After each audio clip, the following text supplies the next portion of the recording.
आज लोकतंत्र का महापर्व मनाया जा रहा है। हरियाणा में वोटिंग का दिन है और अपने अपने अंदाज में लोग अपने मताधिकार का इस्तेमाल कर रहे हैं। हर लम्हे की अपडेट हम लगातार आप तक पहुंचा रहे हैं। हमारी टीम हरियाणा के चप्पे चप्पे पर मौजूद है, जहां से लम्हे लम्हे की खबर आप तक लगातार पहुंचा रहे हैं हम। अब मेरे साथ हमारे आउटपुट इनपुट हेड कमल कौशिक भी जुड़ चुके हैं। कमल, आपसे गुजारिश है कि आगे की जिम्मेदारी के लिए आप आगे बात करें, हमारे दर्शकों तक हर अपडेट भी पहुंचाएं, जो चर्चाएं हैं वो भी करें, और आज का ये दिन क्यों इतना बड़ा है हरियाणा के वोटर्स के लिए, हरियाणा की आवाम के लिए, इसका भी जिक्र करें। नमस्कार, मैं कमल कौशिक और जैसे कि आप मुझे जानते हैं, खबरें पर आकर हम आपसे बातचीत करते हैं, चर्चा करते हैं। और जैसे कि मुमताज आपने कहा, आज मतदान का दिन है, तो मैं आपसे पूछना चाहता हूं, बड़ी बात यह है कि मतदान की महा कवरेज के दौरान हमने कई अलग अलग तस्वीरें देखी हैं, दिग्गजों के बयान देखे हैं और दिग्गजों ने भी अपने मत का इस्तेमाल किया। सुबह से लेकर हमने दोपहर तक बहुत सी तस्वीरों को अपने आंखों के सामने देखकर इतना तो कम से कम समझ लिया है कि लोगों में जोश बना हुआ है। मुमताज, सबसे बड़ी बात यह है कि आज हमने जब वो तस्वीर देखी जिसमें जितेंद्र चौधरी भी एक बुजुर्ग महिला के साथ बातचीत कर रहे थे, वो बुजुर्ग महिला किस तरह से जोशीले अंदाज में दूसरों को जागरूक कर रही थी, ये साफ तौर पर हमने देखा। और व्हील चेयर पर बैठकर उन्होंने बिल्कुल ये दिखा दिया है कि बेशक वो दिव्यांग हो, लेकिन दूसरों को प्रेरित करते हुए वो ये बता रही हैं कि लोकतंत्र में एक एक वोट की कितनी कीमत है। मैं आपसे जानना चाहता हूं, सुबह से लेकर दोपहर हो चुकी है, आप लगातार खबरें तक के माध्यम से लोगों को जानकारी दे रहे हैं। सबसे अच्छा अनुभव आपका आज तस्वीरों को आपने देखा कौन सा रहा, मुमताज? जी, सही कहा आपने कमल, लेकिन मेरे कुछ जिक्र करने से पहले ही आपने उन्हीं तस्वीरों का जिक्र कर दिया। एक बुजुर्ग महिला जिनकी उम्र काफी ज्यादा लग रही थी, व्हीलचेयर पर आई। हालांकि उन्हें सुनने में थोड़ी तकलीफ हो रही थी, वो जितेंद्र जी की बात भी ठीक से नहीं समझ पा रही थी।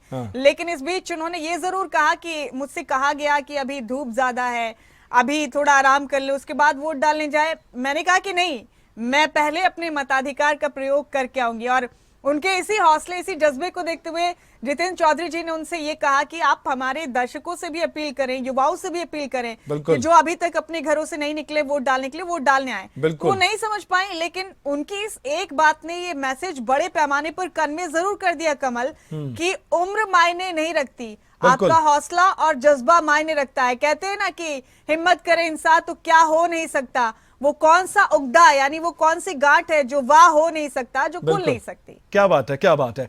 बहुत अच्छे शब्दों वाले अंदाज में आपने इस बात को शायरी के माध्यम से बयां किया, बहुत बहुत धन्यवाद।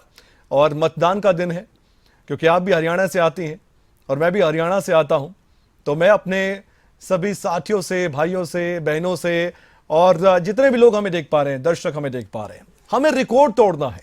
अभी समय बाकी है और जो चुनाव के दौरान हम आपको वोट परसेंटेज का अपडेट दे रहे हैं, उसके माध्यम से इतना तो हम समझ रहे हैं, कुछ जिले सुस्त हैं, कुछ जिले रफ्तार पकड़ रहे हैं, और हम चाहते हैं कि शाम को 6 बजे तक कम से कम हम वो आंकड़ा देखें जिसकी उम्मीद हम भी लगा रहे हैं, चुनाव आयोग भी लगा रहा है। और सभी नेताओं से हम भी अपील करते हैं कि आप अपने समर्थकों से अपील कीजिए और जितने भी लोग हैं उनसे अपील कीजिए कि आप ज्यादा से ज्यादा मतदान केंद्र पर जाकर वोट का इस्तेमाल करें। मुमताज, आप सुबह से लगातार दर्शकों से रूबरू हुई हैं, आपने जानकारी दी है, आपका बहुत बहुत धन्यवाद। अब मैं इस महा कवरेज को आगे बढ़ा रहा हूं। बहुत बहुत शुक्रिया आपका मुमताज, जुड़ने के लिए। शुक्रिया कमल, ओवर टू यू। एक बड़ी खबर आपके सामने हम रखना चाहते हैं। इस वक्त की बड़ी खबर यह है कि वोटिंग परसेंटेज अब सामने आया है और आपकी स्क्रीन पर अब एक एक करके हम वो पढ़ने वाले हैं कि वोटिंग परसेंटेज किस जिले में कितना हुआ है। हरियाणा विधानसभा चुनाव में दोपहर 1 बजे तक का आंकड़ा आपके सामने है। दोपहर 1 बजे तक नूह में सबसे ज्यादा, नूह आगे निकल गया है, 42% से ज्यादा वोटिंग हुई है। यमुनानगर में 42% से ज्यादा और जींद में भी आप मानकर चलिए इतना ही आंकड़ा है। पंचकुला में सबसे कम, यहां पर थोड़ा सुस्त वोटिंग परसेंटेज नजर आया है। पंचकुला वासियों, बाहर निकलो, आप आगे बढ़ सकते हैं। और ये कॉम्पिटिशन ही मान लीजिए, हम तो कहते हैं कि एक दूसरे से आगे निकलने की होड़ में ही हम रिकॉर्ड तोड़ेंगे। ऐसे में हम दिखा रहे हैं आपको जींद में कितना हुआ, 41.93%, और पंचकुला में सबसे कम 25.87% के करीब ये मतदान हुआ है, 26% मानकर चलिए।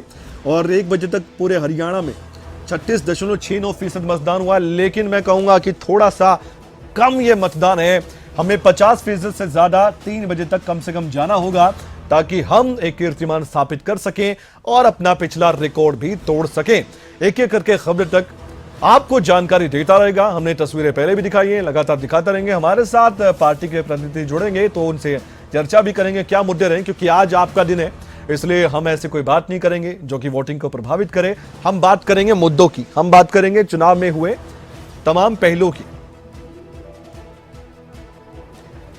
और साथ ही मैं आपको एक बात और बताना चाहता हूं, जब ये इलेक्शन शुरू हुआ तो उस इलेक्शन के शुरुआत में हमने जरूर ये देखा कि कई मर्तबा हमारे सामने खुद जो वोटर्स थे वो कई मुद्दों को गिनवाते नजर आए।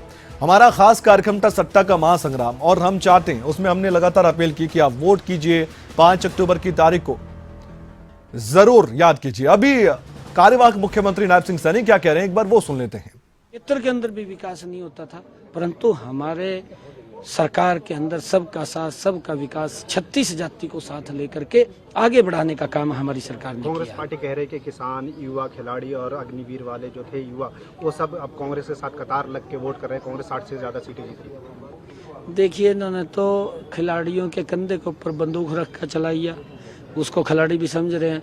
जितना खिलाड़ियों को आगे बढ़ाने का काम भारतीय जनता पार्टी ने किया है, मोदी सरकार ने किया है, हरियाणा सरकार ने किया है, और जितना युवाओं का विश्वास बढ़ाया है, किसान को मजबूत किया है, कांग्रेस आने वाली इसकी 7 पीढ़ियां भी आ जाएं, जितना काम मोदी 10 वर्षों में कर गए हैं, डबल इंजन की सरकार कर गई है, कांग्रेस 10 पीढ़ियां तक भी नहीं कर सकेगी। ये आज नोट करके ले लें। अशोक तंवर कह रहे हैं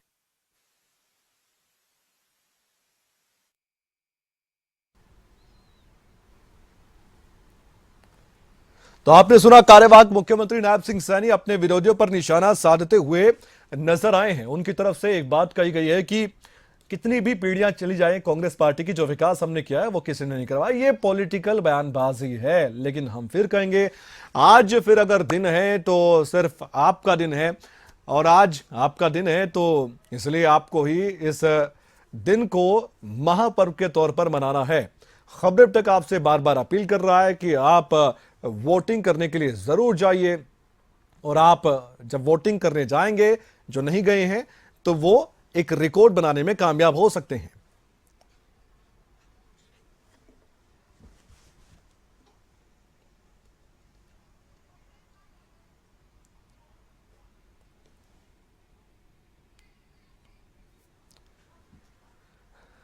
और हमारे साथ पॉलिटिकल पार्टियों से प्रतिनिधि जुड़ चुके हैं, उनसे बातचीत करते हैं। आज वोटर्स का दिन है, वो भी वोटर्स हैं जो हरियाणा संबंध रखते हैं, उनसे बातचीत करते हैं। रामराज जी शर्मा जी जुड़ चुके हैं हमारे साथ बीजेपी से। इसके अलावा हमारे साथ जुड़ चुके हैं दीपकुमार सांड साहब जेजेपी से, और आम आदमी पार्टी की तरफ से भी अबिता जी हमारे साथ जुड़ चुके हैं, उनसे भी हम बातचीत करेंगे। आपकी स्क्रीन पर ये तीनों चेहरे हैं, कोशिश करेंगे कांग्रेस पार्टी से भी जुड़ने की। सबसे पहला सवाल मैं बीजेपी से करना चाहूंगा। रामराज जी, आपसे मैं ये पूछना चाहता हूं कि आपने वोट डाला कि नहीं डाला, सबसे पहले बताइए।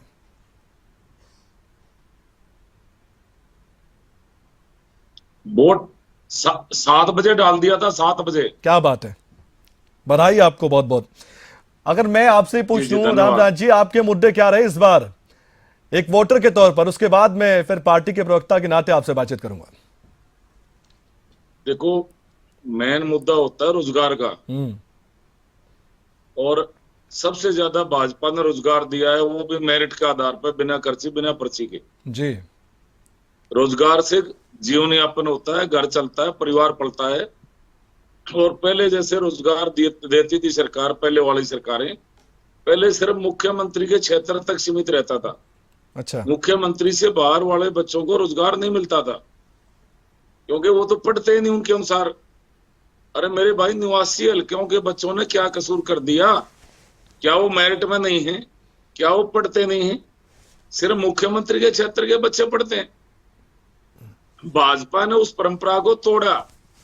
आज किसान मजदूर का बच्चा, गरीब का बच्चा, जिसकी 3 पीढ़ी खाली चली गई, कोई चपड़ासी नहीं लगा था, बिना खर्ची बिना पर्ची के मेरिट के आधार पर क्लास 1 अफसर लग रहा है। ये अपना आप में गौरव की बात है। ये नायब सिंह सैनी सरकार लगा रही है। और दूसरा, और भी सबसे ज्यादा रोजगार भाजपा में, भाजपा सरकार ने दिए हैं सबसे ज्यादा रोजगार। और इनकी कांग्रेस पार्टी का भर्ती रोको गैंग है, जी। वो भर्ती नहीं होने देता। 24 युवक और नौकरी लगने थे। 24,000 24,000 की लिस्ट आनी थी अभी। तो कांग्रेस पार्टी की भर्ती रोको गैंग ने जाके चुनाव आयोग में शिकायत करके उसको रुकवा दिया। नहीं तो 24,000 और हमारे युवाओं को रोजगार मिलता। और पहले भी एक आध बार ऐसी 2-4 बार ऐसी घटना घटी है। इनका भर्ती रोको गैंग ने जाके माननीय न्यायालय से स्टे ले लिया था। और जैसे किसानों के मुद्दे पे आ जाओ, किसान की जमीन जिस तरह से इन्होंने सस्ते भाव में हड़पी, सेक्शन 4-6 का नोटिस थमा के किसान को डरा के धमका के फिर उसको महंगे भाव में बिल्डर को बेची। दूसरा, प्राकृतिक आपदा में 1-1, 2-2 रुपए के चेक आते थे इनके टाइम में। आपकी चेक की कॉपी चाहिए तो मेरे पास है। और किसान की उपज का पहले क्या भाव था, आज क्या भाव है, ठीक है, आप खुद ही देख लो। ठीक है। और मैं जी, किसान मजदूरों के बच्चों को इन्होंने रोजगार नहीं दिया। मैंने बता दिया जी, हमारी सरकार मेरिट के आधार पर बिना खर्चे बिना पर्ची के दे रही है। ठीक है, समान विकास कार्य पूरे प्रदेश में ठीक है हमारी सरकार ने कराए। जी। आज हरियाणा एक, हरियाणवी एक, सबका साथ, सबका विकास, सबका विश्वास, इस पैटर्न पे हमारी सरकार काम कर रही है जी, और ठीक है जो अहम बात है मैं आपको बताने जा रहा हूं जी, वो ये है, आज हरियाणा बने, हरियाणा लगभग 58 साल का हो चुका है जी, SC-BC समाज से कांग्रेस पार्टी ने कोई भी सीएम नहीं बनाया और ना ही डिक्लेयर किया। जी, ये भाजपा है जी, जो राष्ट्रवादी है और सबको बराबर मानती है। छत्ती बिरादरी के लिए भाजपा के लिए छत्ती बिरादरियां बराबर हैं। ठीक है, भाजपा ने महसूस किया कि भाई SC-BC समाज से कोई सीएम नहीं बनाया, इसलिए OBC समाज से श्री नायब सिंह सैनी जी को मुख्यमंत्री बनाया और अगले मुख्यमंत्री भी हमारे नायब सिंह सैनी होंगे। ठीक है जी, कांग्रेस ने ना तो ठीक है बनाया ना रामराज जी, डिक्लेयर किया। ठीक है, ठीक है। मुझे आपको यहाँ पर रोकना पड़ेगा क्योंकि आपके पास बहुत कुछ बोलने को है। मैं चाहता हूँ कि आप थोड़ा सा और बचा कर रखें। मैंने वोटर के नाते आपसे सवाल किया था, लेकिन आप प्रवक्ता की भूमिका में आ ही गए और आपने अपनी उपलब्धियों को गिनवाया जो आपकी सरकार ने पिछले कुछ सालों में की है। हमारे साथ दीप कमल जी भी जुड़ चुके हैं। पहला सवाल वही, दीप कमल जी, कामकाज में बिजी या फिर आप वोट डाल चुके हैं? पहले तो यही सवाल। नहीं कमल, पिछले काफी समय से जींद, हिसार, सिरसा, रोहतक कई शहरों में होते थोड़ी हुए सी आवाज मैं कलायत में हूँ, जहाँ पर मेरा को वोट थोड़ा है, सा फास्ट कर दो। मैं मौजूद हूँ और आवाज सुबह सुबह जी जी जी जी, दीप कमल जी, एक मिनट। मैं अपनी साथ टेक्निकल टीम को कहना लगभग चाहूंगा, 8 बजे के रामराज जी आसपास तक मेरे गांव आवाज में नहीं जा जाकर पा रही है, वोट उनकी डाला। उनको ये सुविधा दी जाए कि अच्छे से आवाज पहुंच जाए। दीप कमल जी, आप बोलिए। हाँ, तो मैंने सुबह 8 बजे के आसपास परिवार के साथ मेरे गांव में, कोलेखा गांव में, जहां मेरा वोट है, क्या हम बात। सबने जाकर वोट डाला। जी और अभी भी मैं कलायत में ही मौजूद हूँ। कई और गांव में भी हमने जी जाकर देखा कि कैसा वोटिंग चल रही है और हमारी पार्टी के जो कार्यकर्ता हैं जो वहाँ मौजूद हैं जी। इलेक्शन एजेंट के तौर पर, वो लोगों को सुविधाएं दे रहे हैं कि नहीं दे रहे। बाकी जगहों से भी हमने जायजा लिया कि कैसी वोटिंग चल रही है, कहीं पर कोई परेशानी तो नहीं है। जी अच्छी बात यह है कि पूरे हरियाणा में ही शांतिपूर्ण तरीके से अब तक मतदान हुआ है। बिल्कुल। कहीं मेरे ख्याल से महम में कोई 1-2 छोटी बात कहीं आई थी, उसके अलावा कहीं और से कोई अप्रिय घटना की सूचना तो नहीं है हमारे पास कम से कम। जी और मुझे ये भी देखकर खुशी हुई कि हमारे यहाँ पर पिछले चुनाव में CRPF काफी ज्यादा तैनात होती थी, गाँव में भी, बूथ के अंदर भी, और स्कूल जहाँ पे पोलिंग स्टेशन है उसके बाहर भी। जी। लेकिन इस बार ऐसा कुछ भी नहीं था, कहीं CRPF की जरूरत नहीं पड़ी। सिर्फ हरियाणा पुलिस के कुछ 2-3 जवान मौजूद थे। ये भी एक अच्छी चीज देखने को मिली कि लोग अब शांति प्रिय तरीके से अपने मतदान का इस्तेमाल करते हैं। किसी तरीके की धक्केशाही या जोर जबरदस्ती अब पहले की तरह बूथों पर नहीं होती है। जागरूक हैं लोग और जी। सभी पार्टियों के जो पोलिंग एजेंट थे वो अंदर मुस्तैदी के साथ बैठे हुए थे, पूरी वोटर लिस्ट लेकर, और एक जो वोटर आ रहा था उसको जी। चेक कर रहे थे। जी। सब लोग जागरूक, पढ़े लिखे लोग काम संभाल रहे थे। जी, दीप कमल जी, आप भी जानते हैं हम ऐसी कोई बात नहीं करेंगे कि ये जो वोटिंग चल रही है प्रभावित हो, लेकिन फिर भी आप क्या मानते हैं आज जो हरियाणा के लोगों के मुद्दे क्या हैं? मैंने जैसा कि रामराज जी से बातचीत करते हुए भी ये सवाल किया था, मैं आपसे भी ठीक यही सवाल करूंगा। आप हरियाणा के रहने वाले हैं पत्रकारिता आपने की है, आप किताब भी लिख चुके हैं, आप बखूबी हरियाणा की राजनीति को जानते हैं। आज के समय में जब साल 2024 में हम ये इलेक्शन देख पा रहे हैं, देवकमल जी, मैं आपसे जानना चाहता हूं, क्या मुद्दे आपको लगते हैं, युवाओं, महिला वर्ग, बुजुर्ग और बाकी हमारे अलग अलग वर्गों के लोग हैं, और यहाँ पर जाति पाति की बातचीत भी हरियाणा राजनीति में हमने देखी है, सुनी है। इसके अलावा धर्म की राजनीति होती है, हमने देश में भी देखी है। तो आज क्या चाहता है हरियाणा का वो शख्स जो आज हमें देख रहा है और वोट डालने जा रहा है? बिल्कुल ठीक बात कही कमल आपने कि बहुत वैरायटी है, बहुत विविधता है हमारे मतदाताओं में भी और परिवेश में भी जी। चाहे वो गांव और शहर का अंतर हो, चाहे गरीब अमीर का अंतर हो, चाहे पढ़े लिखे कमाऊ लोगों का अंतर हो, या जरूरतमंद जो वर्ग हैं हमारे उनका अंतर हो, और फिर जाति के हिसाब से, वर्ग के हिसाब से भी अलग अलग तरह के मतदाता हैं। एक चीज जो मैं फर्क देख पा रहा हूँ वो ये है कि चुनाव जब सुगबुगाहट हुई थी, जब शुरुआत हुई थी चुनाव के बारे में बात हुई अगस्त महीने में, तब मुद्दे अलग थे। तब चर्चा में जो बातें होती थी वो तत्कालीन सरकार के बारे में, उससे पहले की गठबंधन सरकार के बारे में होती थी, और कांग्रेस पार्टी ने जो कुछ घोषणाएं करनी शुरू की थी वो सारी चीजें होती थी। गठबंधन क्या रहेंगे चुनाव में, उन लोगों पर, उन बातों पर चुनाव निर्भर लग रहा था। लेकिन जैसे जैसे आगे चुनाव चला है, मुझे लगा है कि शुरू के 10-15 दिन तो लोगों ने विकास कार्यों की चर्चा थोड़ी बहुत सुनी है। आपस में तो लोगों ने और भी कम करनी शुरू करती थी, लेकिन नेताओं की कम से कम सुनाई दे रही थी कि हमने आपके यहाँ पर ये सड़कें बनवाई है, बिल्कुल, विकास के ये काम हुए हैं, ये प्रोजेक्ट आए हैं, और आने वाले समय में ये चीजें होंगी। लेकिन आखिरी के 1 हफ्ते या 10 दिन में ये सारी बातें बैकफुट पर चली गई। जी। बात ये रह जाती है कि कौन जीत रहा है और उसको जीतने से कौन रोक सकता है। बिल्कुल, इसी के हिसाब से ध्रुवीकरण हो जाता है, उसमें जाति का फैक्टर भी मिक्स हो जाता है, पार्टी का फैक्टर भी मिक्स हो जाता है। किसकी वोट कटी थी, कौन कांग्रेस पार्टी या बीजेपी की टिकट चाह रहा था, टिकट किसकी कटी थी, वोट टिकट किसकी कटी थी, उसके हिसाब से पोलराइजेशन हो जाते हैं कि एक जो छोटे स्थानीय नेता हैं वो अपनी ही पार्टी के नेता के साथ मजबूती के साथ खड़े हो जाते हैं, या फिर उसको जो हरा सकता है उसके साथ खुलकर आने लग जाते हैं।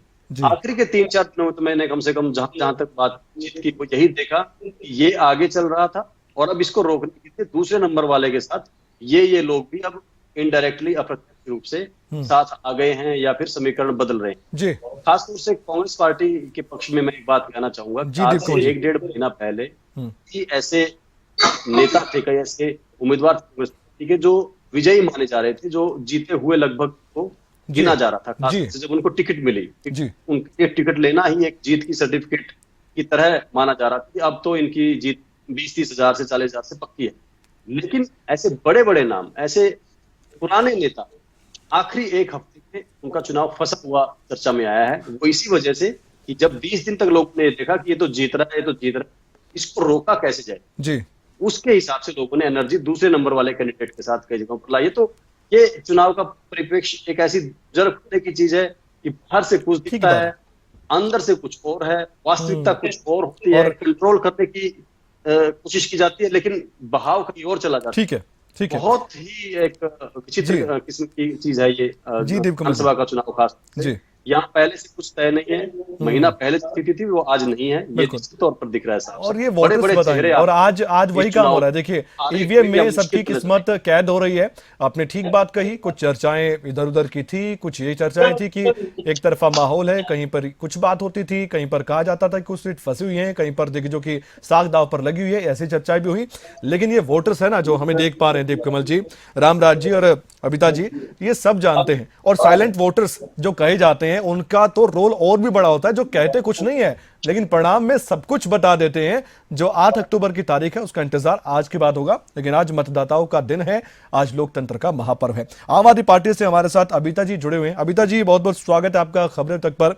आपसे भी मैं वही सवाल करना चाहूंगा कि आम आदमी पार्टी आज इस चुनाव में है और गठबंधन की कोशिशें हुई, बहुत चर्चाएं हुई, लेकिन वो सफल नहीं हो पाया। आम आदमी पार्टी जो आज कई मुद्दों को लेकर चल रही है इस चुनाव में, उम्मीदें आपको बहुत है, लेकिन आज मतदाता हरियाणा का जो सोच रहा है, क्या उसके मुताबिक आपकी सोच रही है? आज की राजनीति जो मुद्दों पर आधारित लगती है आपको, या आपको लगता है कि जैसे कि देवकमल जी कह रहे थे, कुछ बातों में ध्रुवीकरण हो जाता है? देखिए, सबसे पहले तो आपके सभी दर्शकों को आपको नमस्कार। जी देखिए, दीप कमल जी की कुछ बातों से मैं बिल्कुल सहमत हूँ कि हरियाणा का जो चुनाव है वो सिर्फ काम के मुद्दों पर ही सीमित नहीं है। जी जैसे कि जातीय समाज में से एक है। हम्म तो जिस तरीके से आप देख सकते हो कि अगर हरियाणा की राजनीति को लगभग 7 क्षेत्रों में बांटा जा सकता है, बांगर, बागड़, इधर या दक्षिण हरियाणा हो गया या देश वाली बेल्ट, अहिरवाल बेल्ट। जी तो इस तरीके से जो आम आदमी पार्टी है वो बांगर और जो खादर, जो पंजाब से सटे हुए एरिया है, वहां पर अपना इन्फ्लुएंस ज्यादा लोगों पर है, मतदाताओं को इन्फ्लुएंस कर सकते हैं अपने काम की राजनीति से। और वहीं अगर दक्षिण हरियाणा की बात करें तो उसमें एनसीआर के एरिया आते हैं, तो वहां से लोग आवागमन भी है, लोग आते जाते हैं अपने काम के लिए, नौकरी के लिए। तो उससे दिल्ली के काम है उससे को प्रभावित किया जा सकता है। उसके बीच में हम इस तरीके से पहुंचे भी है। तो ये एक फैक्टर हमेशा ये रहा है, तभी यही कारण है अरविंद केजरीवाल जी ने ये कहा कि जो कि हम किंग मेकर की भूमिका में रहेंगे, और यही कारण है उन्होंने इसी बात पर कहा। और दूसरा जो फैक्टर है जो जातीय समीकरण, आम आदमी पार्टी की इस तरीके की चीजों में कभी काम नहीं करते और ना ही वो करेगी, क्योंकि देश को सबको लेकर के चलने वाली पार्टी। हरियाणा के अंदर तरीके से बीजेपी ने ओबीसी और एससी की वोट करने की कोशिश की है। जिस तरीके से इन्होंने नायाब सिंह सैनी जी जो उनको लेकर आकर ये कहा कि अपने ओबीसी का मुख्यमंत्री और अपनी राज्य जी के जी बारे में पढ़ा, इन्होंने एक गाथा स्टार्ट कर दूसरी विपक्ष की पार्टी को तो का सम्मान करती, पूछे कि अशोक तंवर क्यों चले गए। इस तरीके से बात इस वोट काटने की बात कर। जी जी जी जी अमिता जी माफ कीजिएगा, आपकी आवाज है ना हम तक नहीं पहुंच पा रही है सही तरीके से। मैं एक बार फिर से कोशिश करूंगा आपसे जुड़ने की, जो आपकी बात अधूरी रह गई हो वहीं से मैं शुरू करूंगा आपसे, दोबारा आपके पास आऊंगा। रामराज जी, मेरी आवाज आप तक पहुंच पा रही है सर?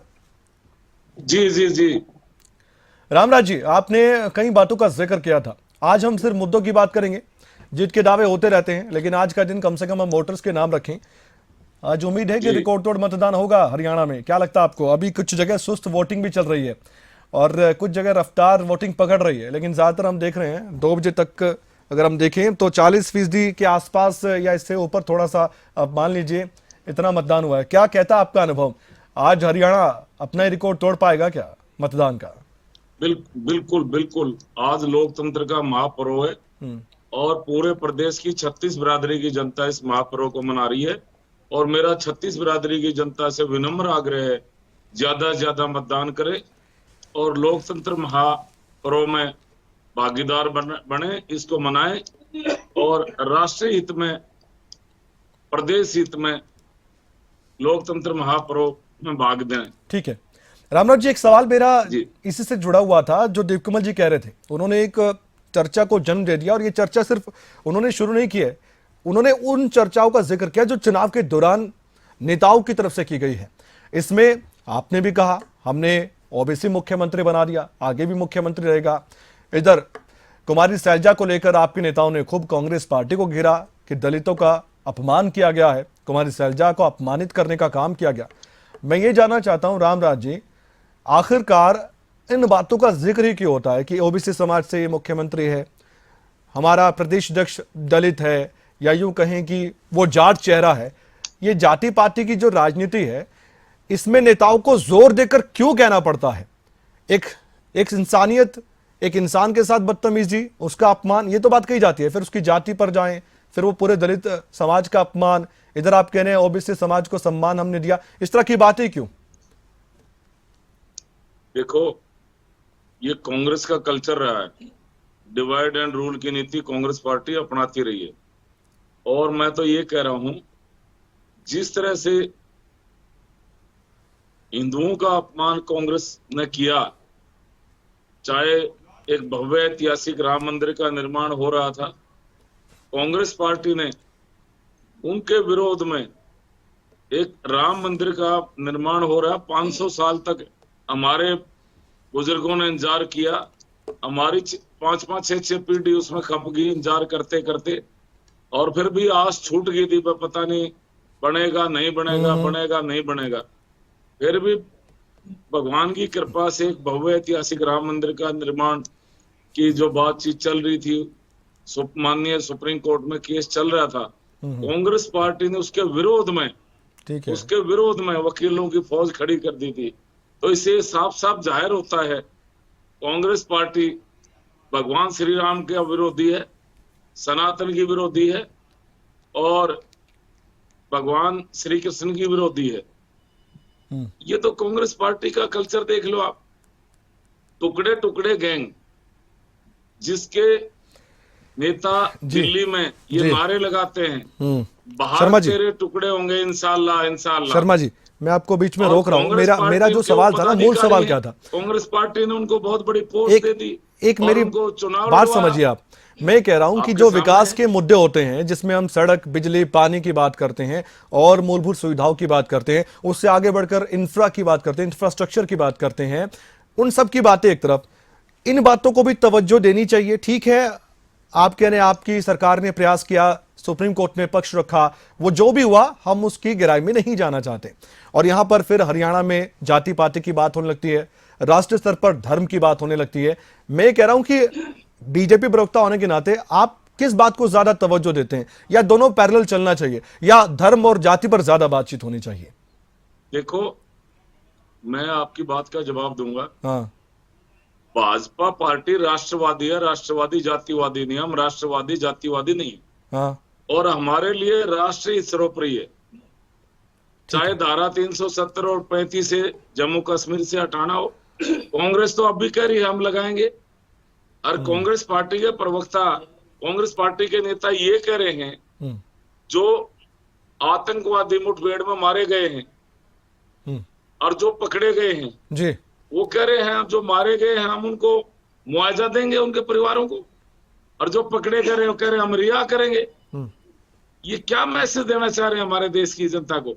अच्छा, इससे साफ साफ जाहिर होता है अच्छा, कांग्रेस पार्टी किसका साथ दे रही है, आप बताइए आप। अच्छा, आपको लगता है कि इन बातों को ध्यान में रखकर भी वोटर्स मतदान केंद्र तक जाता है, आपको ये लगता है?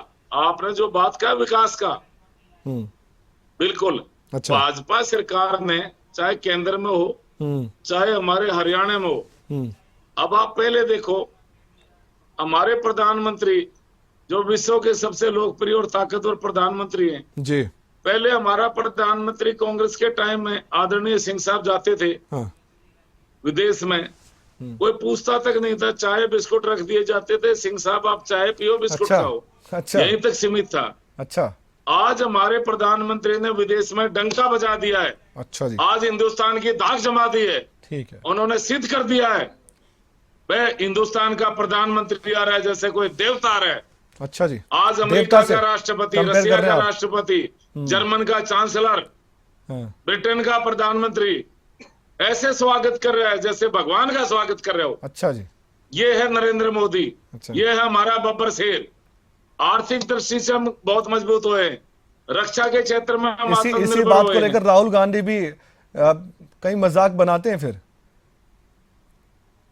जो आप कह रहे हैं भगवान का रूप है, देवता का रूप है। के बारे में तो मैं ज्यादा टिप्पणी नहीं करूंगा, क्योंकि आपने पता है, सब पूरे देश की जनता जानती है राहुल गांधी क्या है। विदेश में जाके विरोधियों से मिलते हैं और देश विरोधी बयान देते हैं। जिस तरह से आरक्षण के बारे में उनके दिल की बात जुबान पे आ गई, उन्होंने कहा कि हम आरक्षण को खत्म करना चाह रहे हैं। एक इंटरव्यू में प्रधानमंत्री जी ये कह रहे थे मेरा सीधा भगवान से कांटेक्ट, आप कह रहे हैं भगवान ही है वो, तो ये राहुल गांधी कहते हैं। तुल्य कहा मैंने, ऐसे मैंने ये कहा जैसे वेलकम होता है, जैसे भगवान का वेलकम होता है। ठीक है, ठीक है, मैंने उनकी तुलना करी है। ठीक है, ठीक है, भगवान तो भगवान है। ठीक है, मैंने ये कहा है देव तुल्य प्रधानमंत्री है हमारे। ठीक है जी। और ऐसे वेलकम होता है जैसे परमात्मा का वेलकम होता है, जैसे कोई देवता का वेलकम होता है। मैंने ये कहा। ठीक है, ठीक है, ठीक है, तो उन्होंने सिद्ध कर दिया है। ठीक है, मोदी है तो मुमकिन है। ठीक है रामराज जी, आप ये बताओ ना, पहले मेरा भारत की कैसे दाग जमी है? हमारे विदेश में छात्र गए हैं, ठीक है, वो अपने घर में फोन कर ठीक है करके कह रामराज रहे जी, हैं। मैं दीप कमल जी को भी और जोड़ रहा हूँ सभी इस चर्चा सभी में। बरादरियों के, छत्तीस बरादरी इस के छात्र विषय हैं, पर जो हमारे मैं विदेश में रामराज जी रहते हैं, नारायण दीप हमारे, कमल जी को भी जोड़ना वो चाहता हमारे हूँ, बच्चे कहते और भाई आम आदमी पार्टी की प्रवक्ता मोदी उनको भी जी का जोड़ना साथ चाहता हूँ। देना जरूरी है, भाजपा का साथ देना जरूरी है, ठीक है, भाजपा की आवाज बुलंद करना जरूरी है, ठीक है, हिंदुत्व की आवाज बुलंद करना जरूरी है। ठीक है, ठीक है, ये मोदी है तो मुमकिन है। ठीक है। दीप कमल जी भी आप हमारे साथ ये जुड़े हुए हैं, देखिए ना, उनकी बातें भी सुन लेते हैं। मैं इस आप विषय इनके पर ही, 2 MLA आपने के जो वीडियो बात कही वायरल ना, हो रहे इसी कांग्रेस विषय पर पार्टी उनसे के। भी पूछना चाहता हूं, उनकी पार्टी का स्टैंड भी पूछना चाहता हूं, उनका पक्ष भी रखना चाहता हूं। दीप कमल जी, इत्तेफाक रखते हैं आप बीजेपी प्रवक्ता की बातों से? कई बातें उन्होंने की है, मेरा सवाल शायद मुझे दोहराने की जरूरत नहीं, आप सुन रहे हैं। हाँ देखिए, ये तो इनकी पार्टी का एजेंडा रहा ही है, और बड़ी हैरानी होती है कि इससे कैसा, जिसको माइंड वॉश कहते हैं, वो इनके कार्यकर्ताओं का, इनके प्रवक्ताओं का किया हुआ है, और ये कोशिश करते हैं कि वैसा ही माइंड वॉश बाकी लोगों का भी कर दें, इनके जो वोटर हैं उन लोगों को भी ऐसे ही इन्हीं बातों में उलझा कर रखें, कोई और बातों की चर्चा ना आने दें, उन्हीं मुद्दों के इर्द गिर्द की बस देश को बचाना है, प्रधानमंत्री मोदी देवतुल्य हैं और राम मंदिर बना दिया है, इस वजह से आप वोट दे दीजिए। अब हरियाणा के मोदी तो मनोहर लाल खट्टर थे 9.5 साल तक, जी, वो क्यों गायब है पिछले 15 दिनों से?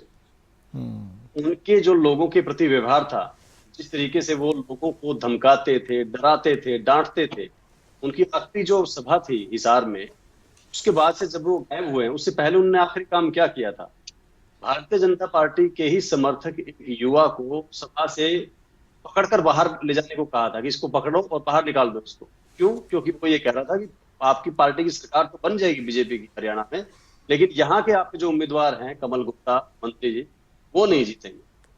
तो ये उनको सहन नहीं हुआ, इतना सहन नहीं हुआ कि अपनी ही पार्टी के एक कार्यकर्ता को सभा से बाहर निकाल दिया। आपसे कुछ साल पहले झांसी में आंगनबाड़ी की महिला, गांव की महिला ने कहा कि हमारे यहाँ पर कोई फैक्ट्री लगवा दीजिए, जी, रोजगार मिलेगा। उनको कहा कि जब चंद्रयान 4 चांद पर जाएगा, उसमें तुम्हें भेजेंगे चंद्रयान में, वहां पर तुम्हें रोजगार देंगे। जी, ऐसे 20 किस्से हैं जो सिर्फ मनोहर लाल खट्टर ने अपनी पोजीशन की वजह से, अपने मुख्यमंत्री के पद की वजह से लोगों को अपमानित करने वाले रहे। लोगों को उन्होंने कदर नहीं की, और यही पैटर्न इनके जो मंत्री रहे उन लोगों ने फॉलो किया। मंत्रियों ने भी इसी तरीके को फॉलो किया, विधायकों ने भी लोगों के बीच जाना जरूरी नहीं समझा। अब ये सारी चीजें हैं, अब खुलेआम कह रहे हैं बीजेपी के प्रवक्ता की हिंदुत्व को बचाना जरूरी है। क्या अब ये देश के संविधान को नहीं पढ़ते हैं? इसमें साफ साफ लिखा है कि धर्म के आधार पर आप वोट नहीं मांग सकते, जी, धर्म के आधार पर कहीं पर आप चुनाव के दौरान बात नहीं करेंगे। लेकिन क्योंकि आज के समय माहौल चल रहा है, देश के हिंदुओं की संख्या ज्यादा है, जी, इनको लगता है कि हाँ हमारे ये कहने से, और इस तरह हमारा विरोध भी होता है, अगर मैं इनका विरोध भी कर रहा हूँ तो इनको लगता है कि इससे बीजेपी के वोट पड़ रहे हैं। अच्छा, ये जो स्ट्रेटेजी है, जहां ये चीजें एक तरफ रख देना कि हमने लोगों की भावनाओं का सम्मान किया कि नहीं, कि सभी को साथ लेकर चले या नहीं चले। जी, अभी बड़े चाव से गिनवाते हैं कि हमने नायब सैनिक के तौर पर पिछड़ा वर्ग से जो है जी, मुख्यमंत्री दे दिया। जी, अब ये अचीवमेंट के आधार पर सरकार दोबारा बना दी जाए। नायब सिंह सैनी ने पिछले 4-5 महीने में कोई 4-5 काम किए हैं नए, उनको वैसे दिखाते कि उनके ऊपर पीछे पीछे तो मनोहर लाल खट्टर चलते थे, कि छत्र छाया में तो उन्होंने 2-4 महीने निकाल दिए। ठीक है, तो ये पार्टी का तरीका है। हाँ, आज के समय में ठीक है, पार्टी की मजबूत हो गई है, कई राज्यों में सरकार है, देश में भी तीसरी बार सरकार हो गई है। जी, देखो जी, लेकिन सोचना चाहिए आज प्रताप जी जैसे लोगों को और बाकी लोगों को, जी, हम अपने आसपास कैसा माहौल बना रहे हैं। ऐसा तो नहीं कि धर्म की पट्टी हमारी आंख पर ऐसी बंध गई है जी, कि हम माहौल खराब कर दे, सिर्फ इस बात के नजर रखें कि हाँ हमें इससे फायदा हो रहा है। ठीक है, बीजेपी को इससे फायदा हो रहा है, बीजेपी के उम्मीदवारों को वोट कर रहे हैं। जी, देखो जी, सब चीजें जहां मर्जी चले। जी, देखो जी, मैं आपको भी बताना चाहता हूं, दर्शकों को भी, हमारे साथ इस समय आईएनएलडी से रजवंत जी भी जुड़ चुके हैं, उनसे भी हम बातचीत करेंगे। और जैसे कि मैंने पहले बताया था, आम आदमी पार्टी से हमारे साथ अबिता जी भी जुड़ चुकी थी पहले, उनसे भी हम बातचीत करेंगे। अब आगे चर्चा को बढ़ाएंगे। हमारे साथ रजवंत जी जुड़े हुए हैं। रजवंत जी, आपका स्वागत करते हुए मैं सीधा सवाल पूछना चाहता हूं। आज मतदान का दिन है, आज लोकतंत्र का महापर्व है। आईएनएलडी पार्टी चुनावी मैदान में आकर बहुत बड़े बड़े दावे कर रही है उन दावों की बातें तो चुनाव प्रचार में हो चुकी हैं। आज मैं दर्शकों के सामने इतना आपको मौका देना चाहता हूं, और मैं बल्कि जेजेपी से भी पूछूंगा बाद में, एक क्षेत्रीय पार्टी और एक राष्ट्रीय पार्टी, इधर कांग्रेस पार्टी, बीजेपी, और अब तो आम आदमी पार्टी अपने आप को राष्ट्रीय पार्टी इसलिए कहती है क्योंकि कुछ नियमों कायदों पर वो भी आगे बढ़े हैं। तो ऐसे में क्षेत्रीय पार्टी और राष्ट्रीय पार्टी, अब मतदान करते हुए मतदाता के मन में आपको भी लगता है कि वो ये भी तुलना करता होगा कि क्षेत्रीय पार्टी भला करेगी या राष्ट्रीय पार्टी भला करेगी? देश में, केंद्र में राष्ट्रीय पार्टियां ज्यादातर लीड करती हैं, अब राज्यों में क्षेत्रीय पार्टियों को मौका मिलता है, इतिहास गवाह है। तो इसका कंपैरिजन करके आप दर्शकों के सामने, मतदाताओं के सामने क्या बात रख सकते हैं? देखिए, लोकसभा चुनाव जो होते हैं तो लोकसभा चुनाव में ये चीज़ें जरूर आती हैं कि क्षेत्रीय पार्टियों को कहीं ना कहीं आम वोटर्स के दिमाग में ये आती है कि राष्ट्रीय दलों को हम उनको एक अग्रणी भूमिका में रखें। लेकिन अगर विधानसभा के चुनाव आते हैं तो उसका एक अलग पॉलिटिकल सिनेरियो होता है। हाँ। और उस पॉलिटिकल सिनेरियो का मतलब क्या होता है कि क्योंकि जो मुद्दे होते हैं वो स्थानीय मुद्दे होते हैं, और सबको पता है कि क्षेत्रीय दलों की पृष्ठभूमि कहीं ना कहीं गांव, समाज, देहात से जुड़ी हुई होती है, और उसके जो कार्यकर्ता हैं या उसके जो नेता हैं उनके केवल और केवल विकास प्रदेश तक रहता है, जिले तक रहता है, हल्के तक रहता है। उनका दिमाग में केवल और केवल ये रहेगा कि हम अपने हरियाणा प्रदेश का विकास कैसे करें। ये आज पहली बार नहीं हुआ, इससे पहले भी क्षेत्रीय दलों ने जब भी हरियाणा में अपनी सरकार बनाने का काम किया है, आपने ये देखा होगा कि हरियाणा की जनता उससे खुश जरूर हुई है। कारण है उसका कि जिस प्रकार से इंडियन नेशनल दल की आप बात कर रहे हैं, तो आज बहुजन समाज पार्टी के साथ उसका गठबंधन भी है, और आपने देखा होगा कि ये जो गठबंधन है ये एक ऐसा गठबंधन है जो गाँव देहात से जुड़ा हुआ किसान, कमेरे, मजदूर का गठबंधन है। और कोई भी पार्टी जब उसका धरातल पर अगर उसके कार्यकर्ता होंगे, उसके वर्कर होंगे ना, तो स्वाभाविक है उनको ये अंदाजा लग जाता है कि भाई ये पार्टी कहीं ना कहीं हमारा भला करने की बात करेगी। अब रही राष्ट्रीय दलों की बात, अगर भारतीय जनता पार्टी की बात करें तो उनके किसी भी कार्यकर्ता से बात करते हैं या किसी भी काम के लिए उम्मीद करते हैं तो वो क्या कहेंगे, बोला जी हमारा राष्ट्रीय नेतृत्व फाइनल करेगा। किसी भी छोटी से छोटी डिमांड की भी अगर बात करेंगे, बोला जी हमारा शीर्ष नेतृत्व तय करेगा। लेकिन क्षेत्रीय दलों की यहाँ पर एक ही बात है कि उनके जो नेता है, स्थानीय नेता है, वो किसी भी बात के लिए अगर हाँ भर के आते हैं तो जनता उनका विश्वास करती है, सिर्फ इस वजह से क्योंकि उनको पता है कि वो अपने नेता से मिलकर इस काम को कराने में सफल हो सकता है।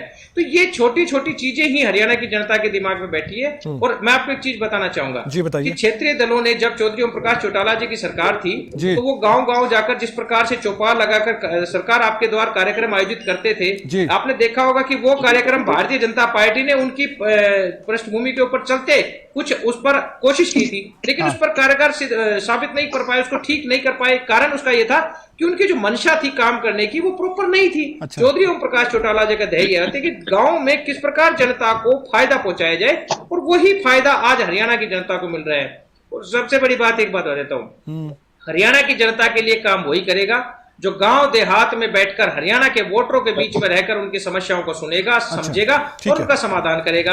अब राष्ट्रीय दलों का एक ही काम है, बोला जी अपना गठबंधन, अपना पार्टी का गठन करो, अपने कार्यकर्ताओं को मजबूत करो। लेकिन यहाँ पर सिर्फ और सिर्फ ये कि चौधरी अभय सिंह चौटाला ने परिवर्तन यात्रा के माध्यम से जिस प्रकार हरियाणा की जनता के बीच में रहकर उनकी समस्याओं को देखा है, समझा है, सुना है, तो हरियाणा की जनता को यह विश्वास हुआ है कि चौधरी अभय सिंह चौटाला जो जुबान के धनी कहलाए जाते हैं, उन पर विश्वास इसलिए बना कि वो जो कहते हैं वो करके दिखाते हैं। ये बात आज कोई पहली बार नहीं है, इसलिए इंडियन नेशनल दल पार्टी और बहुजन समाज पार्टी गठबंधन पर हरियाणा की जनता को विश्वास करना पड़ रहा है। ठीक है रजवन जी, आप जुड़े हुए हमारे साथ, अबिता जी भी जुड़ी हुई है आम आदमी पार्टी से। अबिता जी, मुझे सुन पा रहे हैं आप? जी सर, आवाज आ रही है, आपको आ रही है मेरी आवाज? बिल्कुल बिल्कुल सही तरीके से आवाज आ पा रही है। अबिता जी, कुछ बातें आपकी अधूरी रह गई थी जब मैं पहला सवाल कर रहा था तकनीकी दिक्कत की वजह से, और साथ ही एक सवाल और जोड़ देता हूं। बात मैंने क्षेत्रीय पार्टियों की, राष्ट्रीय पार्टियों की, ध्रुवीकरण की मैंने बात, और मुद्दों की, विकास की बात की। मैं आपसे पूछना चाहता हूं, आम आदमी पार्टी कहती है कि हम ईमानदार पार्टी हैं, आपके विरोधी आप पर तरह तरह के आरोप लगाते हैं, जो कट्टर ईमानदार कहते थे वो देखिए किस तरह से दिल्ली में फंसते हुए नजर आए एक मामले में। लेकिन यहां पर कैंडिडेट की बात करूंगा, आपको लगता है कि पार्टी का सिंबल बड़ा या कैंडिडेट की मजबूती बड़ी, उसका चेहरा बड़ा, उसका चरित्र बड़ा? इस पर आप कंपैरिजन करके क्या कह सकते हैं? क्योंकि आज वोटर्स हमें देख पा रहे, सुन पा रहे हैं, हम उन बातों की बात नहीं करते, जीत की बात हम कर लेंगे इसके बाद, आज शाम के बाद, लेकिन हम वोटर्स जो सोच रहा है हम उस पर ज्यादा चर्चा करते हैं, कैंडिडेट और सिंबल पार्टी का। आपको क्या लगता है दोनों की क्या अहमियत है? देखिए, हर स्टेट में, हर राज्य में ये चीज निर्भर करता है कि वहां के मतदाता क्या चाहते हैं। हरियाणा के परिप्रेक्ष्य में बात करें तो मैं भाई जो इनेलो के बोल रहे थे कि यहाँ के लोग के अंदर एक जुड़ाव जरूरी है। यहाँ पर जी। जमीनी स्तर पर अगर नेता जुड़े हुए होते हैं तो आप ये देखिए कि हरियाणा का इतिहास रहा है कि बहुत निर्दलीय नेता हमेशा निकल कर आए हैं। और जी। वो यही कारण है कि अगर जब आप जमीनी स्तर से जुड़ पाते हो तो हाँ, क्षेत्रीय पार्टियां ये थोड़ा सही कर पाती हैं अच्छे से, बट लेकिन कहीं ना कहीं अब आप ये देखिए कि क्षेत्रीय पार्टियों के साथ भी एक समस्या आ रही है क्या? कि इतने उनका जो विजन है वो इतना बड़ा नहीं है। और आज जैसे कि इनेलो एक ही सीट पर लास्ट टाइम जो जीत और जी। जेजेपी जी। जो 2018 में बनी और 10 सीटों पर आई, पर लेकिन जिस तरीके से उन्होंने बीजेपी को समर्थन दे दिया और यहाँ पर जो लोग थे उनके बीच आक्रोश हुआ कि भाई किसानों को लेकर के जो उन्होंने स्टैंड नहीं लिया, तो उससे हम धरातल पर जब काम करते थे तो लोग कहते थे कि अगर ये इन्होंने ये नहीं किया होता जेजेपी वालों ने तो अगला जो चुनाव होता हम उसमें बहुत इनको अच्छे से लेकर आते। ये इसका कारण कहीं ना कहीं देखिए जिस तरीके से देवीलाल जी से एक लगाव था, उन्होंने बड़े लोगों के लिए काम किया, पेंशन के लिए लेकर काम किया, तो वो जो एक मुद्दे की राजनीति होती है जो लोगों से भावनात्मक रूप से, तो वो अब इनेलो और जेजेपी में मिसिंग है। यही कारण है कि जो क्षेत्रीय अभी राष्ट्रीय पार्टियां हैं वो आ पा रही है और 20 साल से इनेलो नहीं पार्टी आ पाई क्योंकि विजन बड़ा नहीं कर पाए और उस तरीके से लोगों के बीच आश्वासन नहीं पैदा कर पाए कि लोग इनसे जुड़ पाए। तो अगर बेटर करेंगे क्षेत्रीय पार्टी अगर थोड़ा और अबिता जी, अच्छा आप काम कैसे करे, कह सकते हैं कि विजन रीजनल पार्टियों का बड़ा नहीं है? कुछ एग्जांपल दे सकते हैं आप? वो तो हर तरह की बात करते हैं, युवाओं की बात करते हैं, महिलाओं की बात करते हैं, बुजुर्गों की बात करते हैं, हर वर्ग की बात करते हैं। शिक्षा की बात नहीं करते। आप देखिए अगर शिक्षा की बात करें, आप देखिए देवीलाल जी इतनी बार मुख्यमंत्री रहे, फिर ओम प्रकाश चौटाला जी भी रहे, तो उसके बाद जो शिक्षा का स्तर है जैसा होना चाहिए वो नहीं है। और आप आज ये जितनी भी बड़ी राष्ट्रीय पार्टियां या क्षेत्रीय पार्टियां हैं वो रोजगार के बारे में बात करती है। देखिए रोजगार को अगर हमें अच्छा करना है, क्योंकि आप आज हरियाणा में 2,03,54,000 लगभग के आसपास आप वोट लेते हो, और उतनी बेरोजगार लोग भी हैं, तो आपको उनकी नौकरी के बारे में भी सोचना है।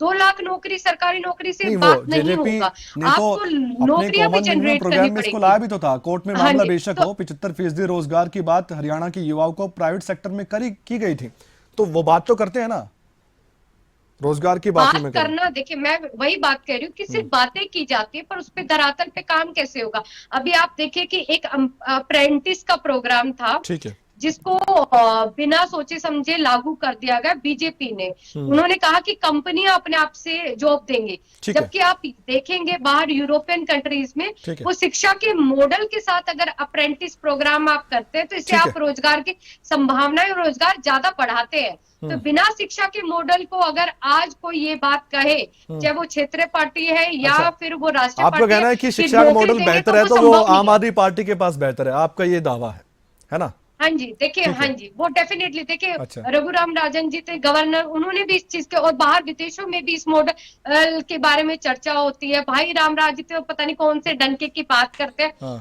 ये तो भगवान बनाने पर लगे हुए हैं। देखिए इन्हें ये समझना पड़ेगा, जो नरेंद्र मोदी जी हमारे प्रधानमंत्री है वो एक राजनीतिक पद पर है, धार्मिक पद पर नहीं है। उसके लिए आचार्य और गुरु जी होते हैं, वो फैसला करेंगे। पहले तो ये लोग डिसाइड कर ले। मुझे लगता है कि इन्हें अभी भी अपने करियर पर इन्हें दुविधा है कि ये है क्या, तो इन्हें ये समझना पड़ेगा कि राजनीतिक पद और राजनीतिक पद से उसकी जुड़ी हुई जिम्मेदारियां अलग होती है और धार्मिक गुरु की अलग जिम्मेदारी। जितने भी हमारे साथ मेहमान जुड़े हुए हैं, जी अबिता जी, जितने भी हमारे साथ मेहमान जुड़े हुए हैं, गेस्ट जुड़े हुए हैं, देवकमल जी, रामराज जी, रजवंत जी और आप, मैं सभी को अब ये मौका दूंगा क्योंकि हम बात करें लोकतंत्र की बात है तो लोकतंत्र है और खबरें तक एक खास मंच है और निष्पक्ष तरीके से अपनी बातें रखते भी हैं हम और सुनवाते भी हैं। तो मैं सबको ये मौका देता हूं कि अगर कोई भी काउंटर क्वेश्चन हो या कुछ भी बात रखना चाहते हैं तो आप रख सकते हैं, क्योंकि मैंने एक एक करके तमाम मुद्दों पर चर्चा की है। अगर बीच में कुछ भी कहना हो, क्योंकि जेजेपी को लेकर, आईएनएलडी को लेकर, आपने रीजनल पार्टी को लेकर एक बात कही कि उनका विजन उतना नहीं है जितना नेशनल पार्टी का है या आपकी पार्टी का है। रामराज जी, मैं आपके पास आऊंगा, उसके बाद अगर कोई कुछ भी कहना चाहता है बीच में वो बता सकता है। रामराज जी, परिवारवाद की बात बहुत बीजेपी ने की है, यहां तक कि प्रधानमंत्री नरेंद्र मोदी जिन्हें आप देवतुल्य बताते हैं, उन्होंने भी कई बार किए, अमित शाह कई बार इस पर बातचीत कर चुके हैं। लेकिन इस बार आपको लगता है कि परिवारवाद का मुद्दा आप ज्यादा इसलिए नहीं उठा सके, जबकि आप दुष्यंत चौटाला, अजय चौटाला पर आरोप लगाते थे, ओपी चौटाला पर आरोप लगाते थे, इन पार्टियों पर आरोप लगाते थे कि ये तो परिवारवाद के मोह में है, और दीपेंद्र हुड्डा और भूपेंद्र हुड्डा को लेकर भी आप पे आरोप लगाते थे। आपने भी तो कई उम्मीदवारों को यूं ही टिकट दी है कि पिता है, किसी पद पर तो बेटी भी है, या राज्यसभा किसी को भेज दिया तो उनकी बेटी को भी टिकट दे दिया। क्या कहते हैं आप इस पर, परिवारवाद पर? देखो, हमारे यहाँ तो रेयर केस है। रेयर केस है भाई, तो कोई चलता बच्चा है। मेरिट में आता है अपनी मेहनत से, और जनता में पॉपुलरिटी उसकी ज्यादा होती है, हाँ तो मेरिट में आता है तो उसका तो अलग मैटर होता है जी। लेकिन हमारे, आप ये बताओ, नायब सैनी जी के फादर कोई राजनीति में थे? खट्टर साहब के फादर राजनीति में थे? अनिल विज जी के फादर राजनीति में थे? आप इनमें से किसी एक का बता दो आप। और जिस तरह से किसान का बेटा, मजदूर का बेटा, गरीब का बेटा हमारी पार्टी में प्रधानमंत्री बन सकता है, एक आदिवासी महिला हमारे देश की राष्ट्रपति बन सकती है, और एक किसान मजदूर का बेटा, गरीब का बेटा हमारा मुख्यमंत्री बन सकता है। ये भाजपा में संभव है। कांग्रेस में तो राजा का बेटा राजा बनेगा, एमपी का बेटा एमपी बनेगा, सीएम का बेटा सीएम बनेगा, एमएलए का बेटा एमएलए बनेगा। ये तो कांग्रेस की प्रथा है। अच्छा, रामराज जी एक बात बताइए, आप ये बात उनकी भी करें, तो ठीक एक है, प्रथा थी, परंपरा कि एक मैं इनकी टिकट बात का जवाब एक दूंगा। परिवार से एक ही को टिकट मिलेगा, ये अरे परंपरा आप भी तो पहले मेरी बीजेपी की बात तो थी। सुनो, आपकी बात का जवाब दे रहा हूँ। आपने जो बात कही थी, हाँ हाँ हाँ बोलिए। इन्होंने एक बात कही थी हाँ हरियाणा के बारे में, जी, और ये कही थी आदरणीय हमारे देवतुल्य प्रधानमंत्री जी के बारे में। हाँ हाँ इन्होंने प्रचार करा, हरियाणा का लाल, हरियाणा का लाल, हरियाणा का लाल। किसकी बात कर रहे हैं सर, आप क्लियर कीजिए। केजरीवाल की। अच्छा ठीक है, ये उन्हीं की प्रवक्ता है ना? हाँ बिल्कुल बिल्कुल, अभिता जी आम आदमी पार्टी से, बताइए। हाँ हाँ, तो केजरीवाल के बारे में मैं ये कहना चाहूंगा, हाँ हरियाणा का आदमी बड़ा स्वाभिमान वाला है, अच्छा और बहुत ही इज्जतदार हरियाणा की जनता है, अच्छा, और स्वाभिमान के लिए कुछ भी कर सकती है, और बड़े से बड़ा पद भी छोड़ सकती है। ठीक है। ये प्रदेश की जनता है, देवतुल्य है, छत्ती बिरादरी इसलिए की मैं केजरीवाल बात कर जी रहा ने हूँ। भी छोड़ दी कुर्सी। इस हरियाणा के लाल ने हरियाणा की नाक कटवा दी। जब इसके ऊपर आरोप लगे, अगर ये हरियाणा का लाल होता, उसी टाइम ये इस्तीफा देता कि भाई मैं हरियाणा का लाल हूँ, हरियाणा का बेटा आप हूँ, दिल्ली की बात और कर रहे मेरे हो, ऊपर आप दाग एक लग गए। संदीप जब सिंह का तक जो मैं चार्जशीट हो दोष चुकी मुक्त है हो उसको जाऊंगा, किसने बचाया है? जब तक मैं कोई पद आपकी ग्रहण नहीं सरकार करूंगा। के, आपकी पार्टी के ये खेल माननीय मंत्री संदीप सर्वोच्च सिंह पर जो न्यायालय का आरोप इनके ऊपर लगे और डंडा जो चला, चार्जशीट हुई, उसके बावजूद उन्होंने किसने इनके बचाया? हाथ बांध दिए।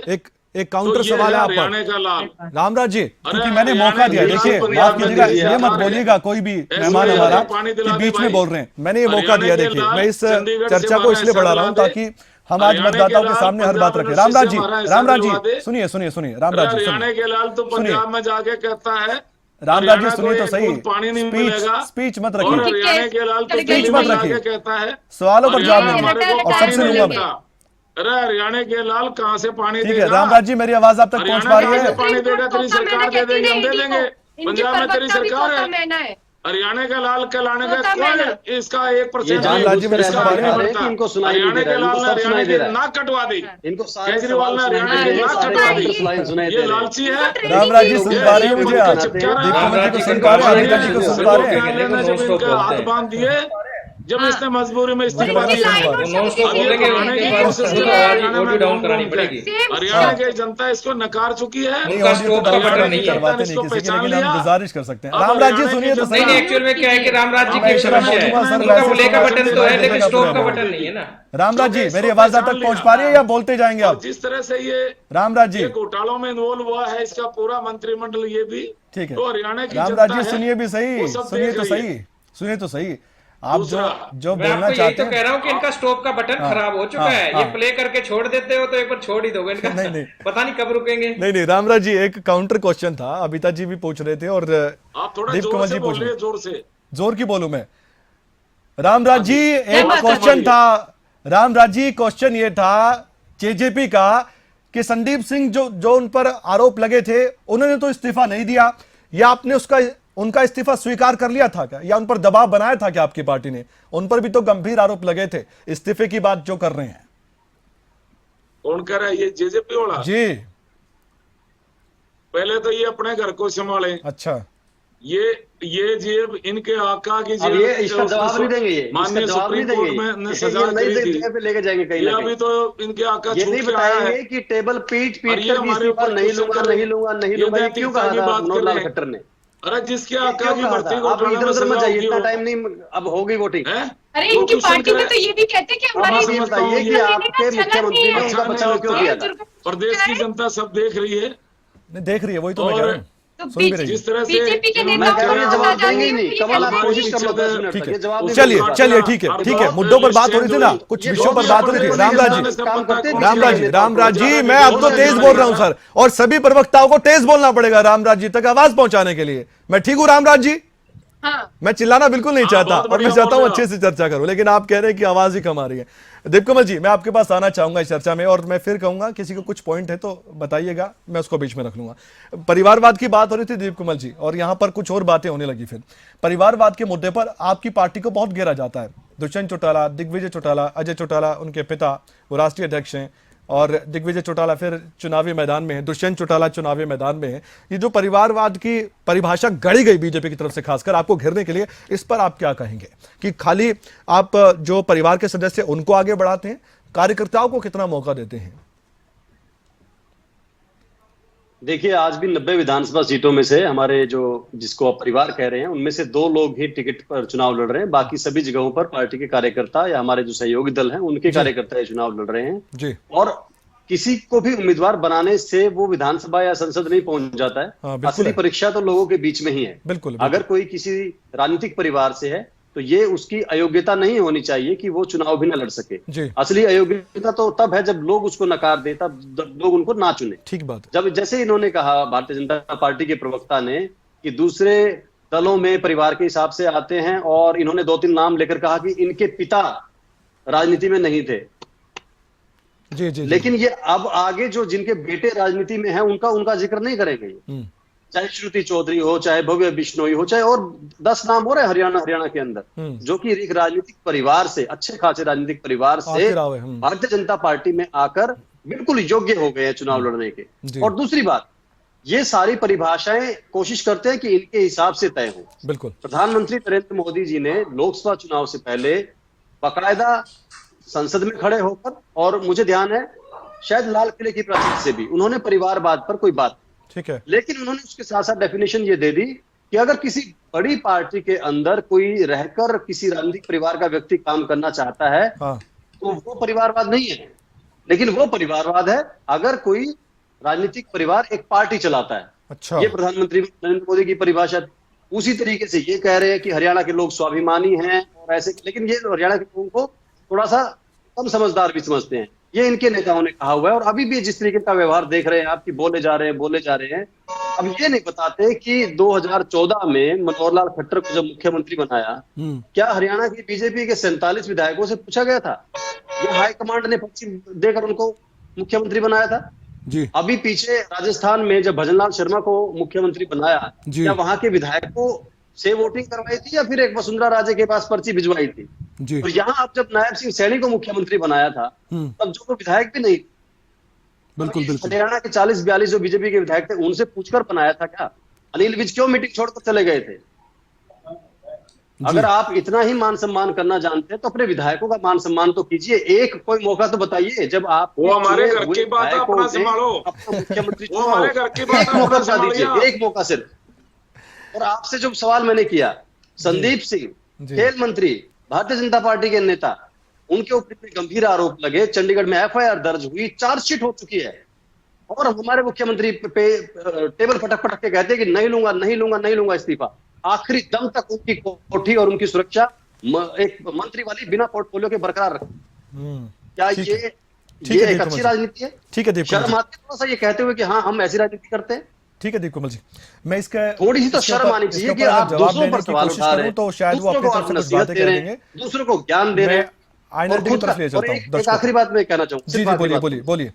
भारतीय जनता पार्टी ने कांग्रेस पार्टी से अच्छा काम किया है हरियाणा में। जी। सिंह हुड्डा की सरकार जाने के बाद ज्यादा तेजी से काम हुए हैं, जी। केंद्र के काम भी और राज्य के काम भी, ये सच है। जी लेकिन भारतीय जनता पार्टी ने जिस तरीके से घमंड की राजनीति की, लोगों को बांटने की राजनीति की है, धर्म और जाति के आधार पर अपना एजेंडा आगे बढ़ाया है, वो बहुत ही शर्मनाक और तो खतरनाक। दीप कमल जी, इनकी आपको लगता मीटिंग है मैंने कि उसका attend की है। खामियाजा आपको भी कहीं ना कहीं भुगतना पड़ा? उसके अंदर पता क्या होता है, जो आप इनकी कह रहे हैं, मीटिंग में आप पता क्या गठबंधन होता में थे ना उनके है? साथ। जैसे ही कोई सवाल उठाने लगे, जैसे ही कोई सवाल उठाने लगे, कोई दूसरे तरीके की बातें होने लगे, थोड़ा सा असंतोष हो, ये नारे लगाते हैं भारत माता की जय, जी ताकि उस भारत माता की जय के नारे के माहौल में सारे लोग चुप हो जाए।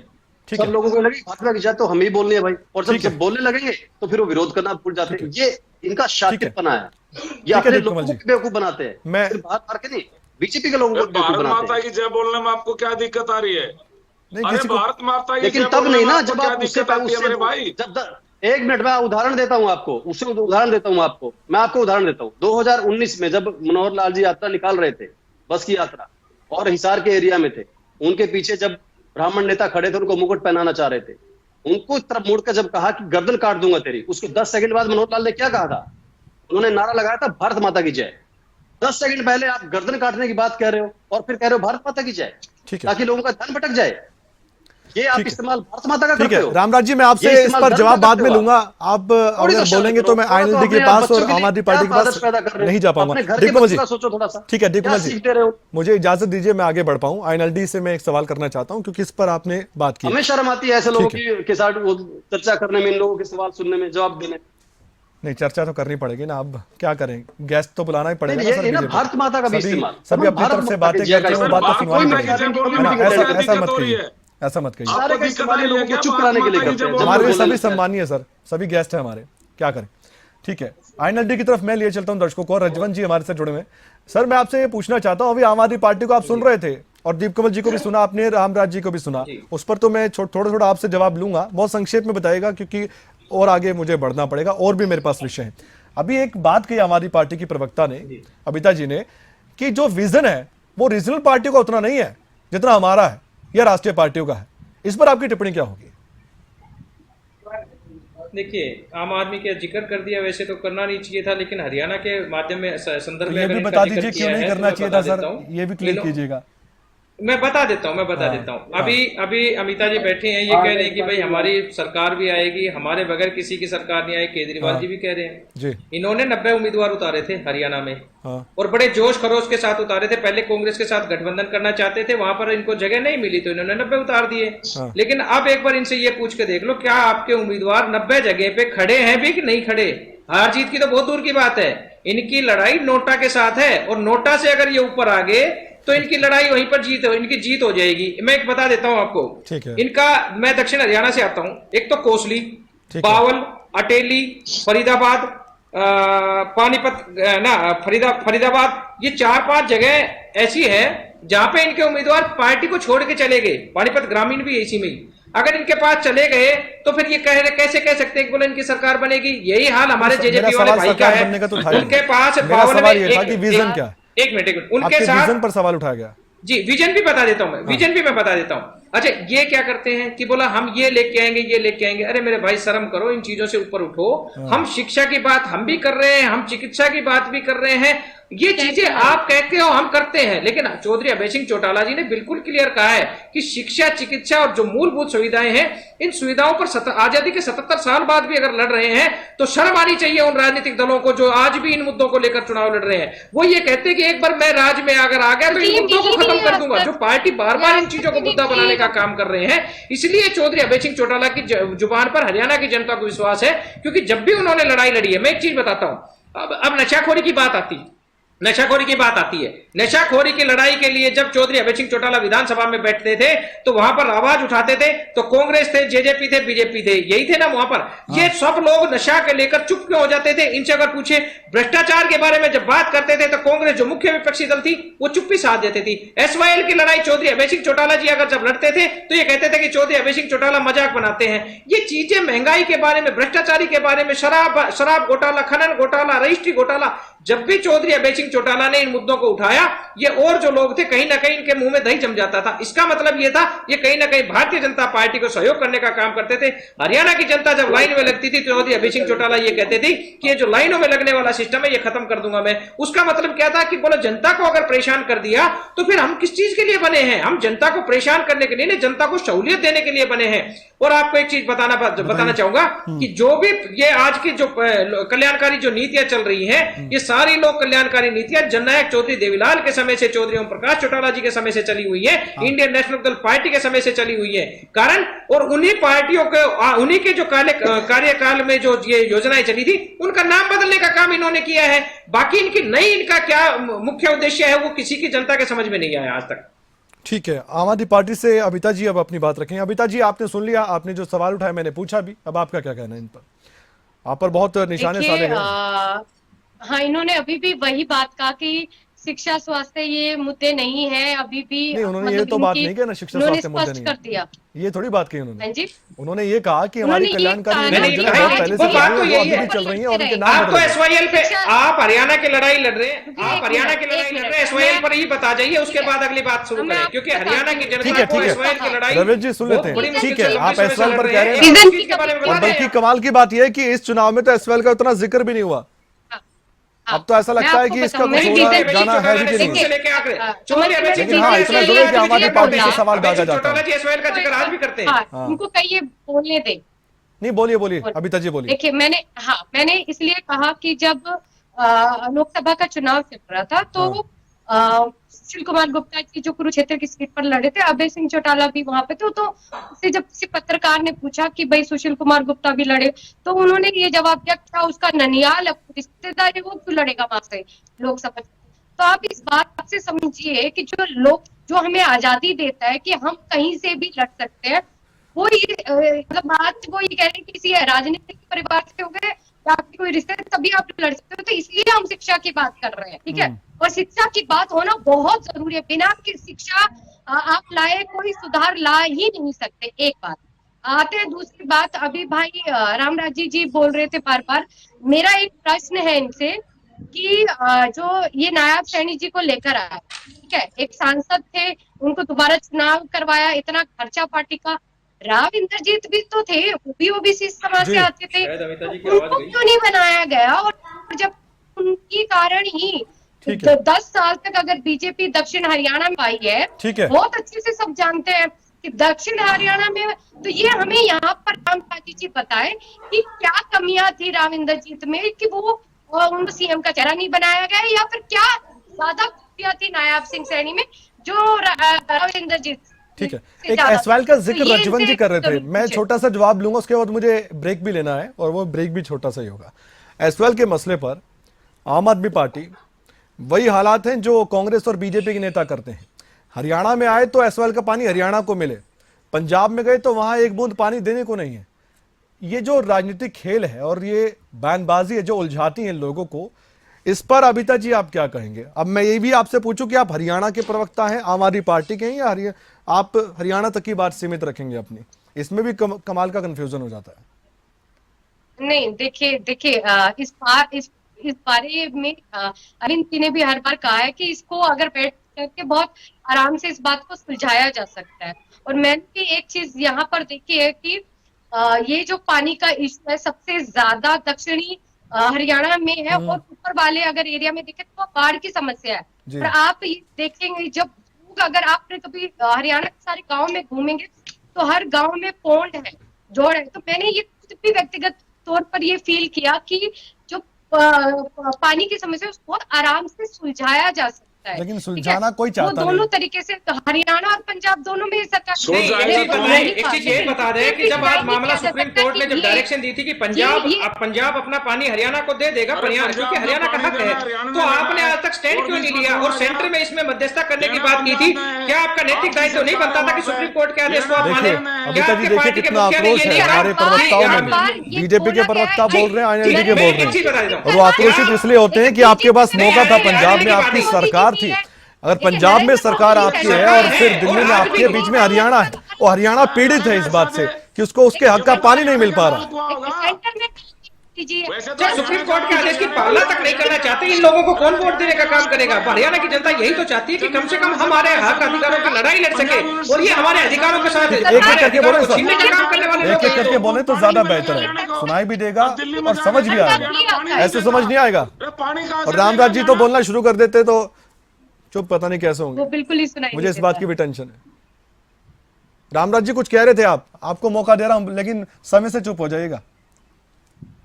मैं ये कह रहा हूँ, जनता चुप कर देगी। अभी केजरीवाल जी के बारे में बात कर रहे थे, मैंने पहले भी ये बात कही थी। हाँ, इन्होंने प्रचार करा हरियाणा के लाल, फेवरेट है हरियाणा के केजरीवाल लाल, जी। हरियाणा के लाल। अरे हरियाणा के लाल, पंजाब में तेरी सरकार है, पानी पंजाब ने देना है, कोई भी सारे हिंदुस्तान में भी आई के अपनी सरकार के ऊपर दबाव डाल, भाई हरियाणा को पानी दे गया, पंजाब में जाके कहता है एक बूंद भी ये काम आप बताएं कि आपको मध्यस्थता करने के लिए कहा गया था, आपने क्या भूमिका निभाई, आप अपनी बताएगा। कैसे देगा मेरे भाई? और मौजूदा स्थिति को लेकर फिर कैसे घेरा जाए एक दूसरे को, ये देखा जाता है। पंजाब यूनिवर्सिटी से ऐसा दिलवा। और मैं तो ये भी सुन रहा हूँ दीपकमल जी, केंद्र ने मध्यस्थता आप करने चुप की जिक्र किया था। है, आपसे वार्ता कर लूं या रजवन जी और अभिता जी और रामराज जी, आप ये बताइए, हम तो कई बार देखते भी हैं, अब नेता ये भी कमाल की बात करते हैं और अंदर अंदर ये बात भी होती है कि देखिए तो जनता है, यादाश्त कमजोर है इनकी, आज ये बात कर रहे हैं 10 साल बाद भूल जाएंगे किसने क्या किया है। लेकिन मैं ये कहना चाहता हूं कि आज बहुत समझदार जनता है, ये बात लागू नहीं होती है। इतिहास में किसने क्या किया है, कोई क्या करने वाला है, विजन किसका कितना बड़ा है, और आज मौजूदा स्थिति में कौन क्या कर रहा है, ये हमारे जो वोटर्स है ना, ये सभी देख पा रहे हैं। और आप भी समझदार, आप भी सभी प्रवक्ता हैं, क्योंकि आपको आपकी पार्टी बोलने का मौका देती है कि हमारी बात रखिए। तो मैं ये कहना चाहता हूं, आज क्योंकि मतदाताओं का दिन है, आज हम लोकतंत्र का महापर्व बना रहे हैं, हम मुद्दों पर बात करें और मुद्दों आधारित बातों पर बात करें। बहस तो होती रहती है, चर्चा होती रहती है, और ये तो तब भी होगी जब मतदान खत्म होगा, फिर देखिए आप किस तरह से और भी चर्चाएं शुरू होंगी और जीत के दावे और बड़े बड़े दिखाई देंगे। आप जितने मेहमान हमारे साथ जुड़े हैं, आप बने रहिए हमारे साथ। मुझे एक छोटा सा ब्रेक लेना है, उसके बाद और भी विषय है मेरे पास, मेरी टीम के पास, जो मेरे साथी एंकर उनके पास। हम आएंगे तो आपको बताएंगे, दिखाएंगे कि आखिरकार ये चर्चा कैसे बढ़ती है। और साथ ही तस्वीरें सामने आ रही हैं, बहुत सी तस्वीरें सामने आ रही है मतदाताओं की भी, उन तस्वीरों के बारे में भी आपको बताएंगे। और ये भी हम आपको बताएंगे कि आखिरकार हरियाणा का मतदाता कितने जोश के साथ, कितने उत्साह के साथ मतदान केंद्र तक जा रहा है और मतदान केंद्र में जाकर रिकॉर्ड तोड़ मतदान की तैयारी कर रहा है। नहीं गए आप तो जाइए और मतदान कीजिए, दूसरों को जागरूक कीजिए। और सेल्फी देखिए आप, कितनी प्यारी प्यारी सेल्फी आ रही है, उनको हम दिखा रहे हैं।